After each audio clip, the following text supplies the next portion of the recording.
Well, hello there, and welcome to another Woodsong Tower reading. I told y'all I was going to try to do these more often now, and I really wanted to try to get this out to you in time before the weekend. This might be meaningful to some of y'all folks over the weekend. Now, just an aside right now, just to let you know what's going on with Houston and area. The basic word is if your house is not flooded already, it's not going to flood. You're safe. However, if your house is flooded, it may be weeks, maybe even months before the water's down. There's a lot of water that fell that needs to drain. But anyway, we're coping. We're Texans, so we get by with it. Let's go ahead and take a look at our reading. We're going to pull 3 cards again. I'm using the Robin Wood deck, my favorite deck of all time.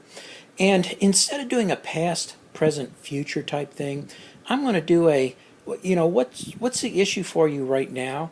What might you do to try to resolve it? And what is the likely outcome that you might see? So let's take a look at this first card and see what we have. And we have a reversed 7 of Wands. I'm going to go ahead and upright it so you can see the image better. We'll just remember that this card was reversed when we just kicked the thing when we set it down. So if we look at this thing, we see a guy who's he's facing some overwhelming odds. He's got six against 1 odds coming against him. But if you look at his face, he's not that bothered by it. He understands that overcoming adversity is what makes him strong, and he welcomes that opportunity and welcomes that chance. We're reversed. So what does that mean? In this case, maybe we're seeing the adversity. We're feeling a little overwhelmed by things, feeling that maybe we can't cope, maybe that the universe is conspiring against us. We're just in a bad spot or a rough spot, and we're not sure what we can do to get out, and we're not sure if we have the resources we need in order to get out. Now, the resources we need are just willpower and stick-to-itiveness, and sometimes that's hard to find, hard to resolve. Let's try to look at something that we can see. How might we try to resolve this? Yeah, another reversal. We have a reversed Queen of Swords. I'm going to go ahead and upright this for a second so you can see this better. The Queen of Swords is a street-smart girl. She's read the books and everything, but she's been around the block a couple of times. She knows what to do to make things happen. And that's from experience. She's seen a lot of things happen, and she knows what happens when you deal with them the wrong way, and she knows just intuitively, right off the bat, how do I resolve this? How do I attack this particular problem? It's reversed. So in this case, we have a situation where maybe we're not listening to our experience. We're not listening to that little voice in our heads that says, this is what you really need to do. Because for whatever reason, maybe we don't trust it. Maybe we don't feel capable of doing what that voice commands. Maybe we feel that it's a little more than we can do. We're not up to the task. Well, what happens if we're in this situation where we may feel overwhelmed and we're not really listening to our experience, what we know is the right thing to do? Where do we end up at? And we have an upright card. We have the 4 of Pentacles. Now, I have an aside I have to put in here. About 5 or 6 years ago, I was doing a reading for a cute little couple in Sherwood Forest Renaissance Fair. And this card came up, and the girl looked at it and said, oh, he's Mr. Grumpyhead.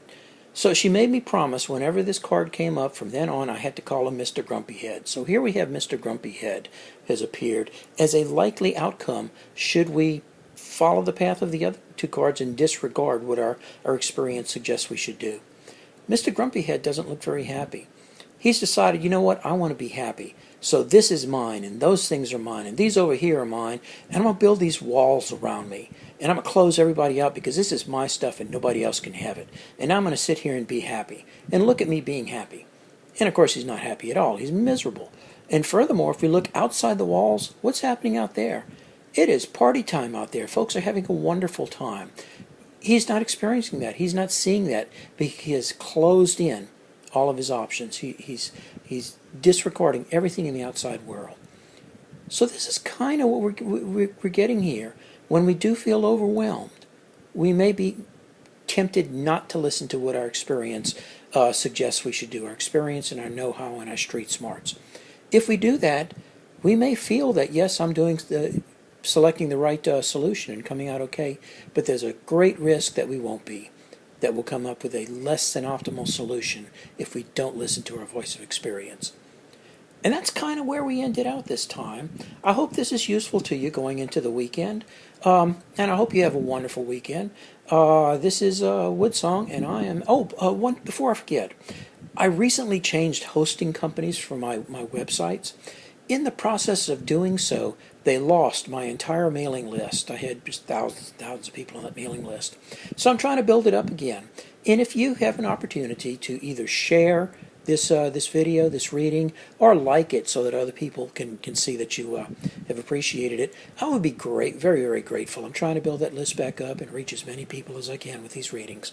So I hope you've enjoyed it. I've enjoyed doing it for you, and I look very much to seeing you again early next week. Y'all take care. This is Woodsong, and I am out.